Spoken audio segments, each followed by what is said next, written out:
Afrique. Le Rwanda connaîtra de graves crises sécuritaires et chute du régime. Le retour des Hutus rwandais au pouvoir. En cette année 2023, il y aura mort des présidents en Afrique centrale et de l'Est.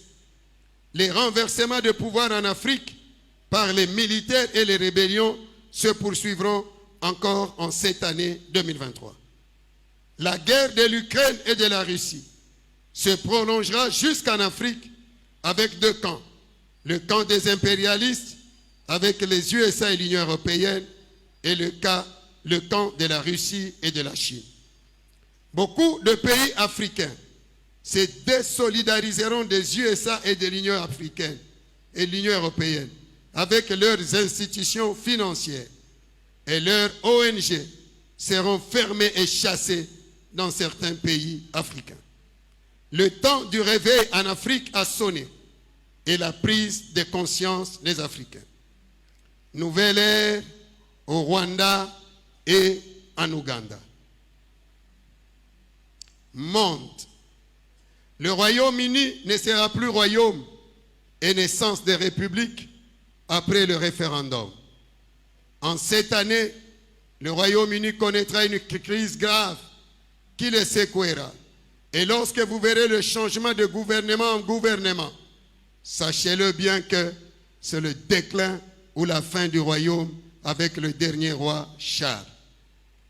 Les États-Unis seront divisés et il y aura des États qui n'accepteront plus d'y rester à cause de l'immoralité et les antivaleurs.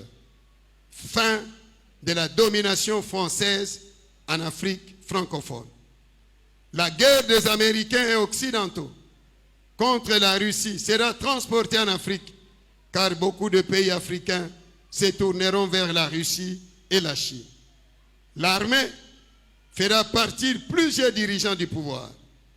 En cette année 2023, le conflit russo-ukrainien risque de s'étendre en Europe avec beaucoup de dégâts incalculables. C'est l'année la plus meurtrière. Que l'Église se lève pour prier pour ce conflit. Introduction d'autres langues, là où la langue française était plus parlée, comme l'anglais et le chinois. La Belgique connaîtra une grave crise politique entre les deux communautés. Grand deuil en Palestine. Beaucoup de catastrophes naturelles, de calamités, de crashs d'avions, des éruptions volcaniques. Que Dieu notre Père nous bénisse au nom de notre Seigneur Jésus-Christ. Prophète Josué Élie Bouchir.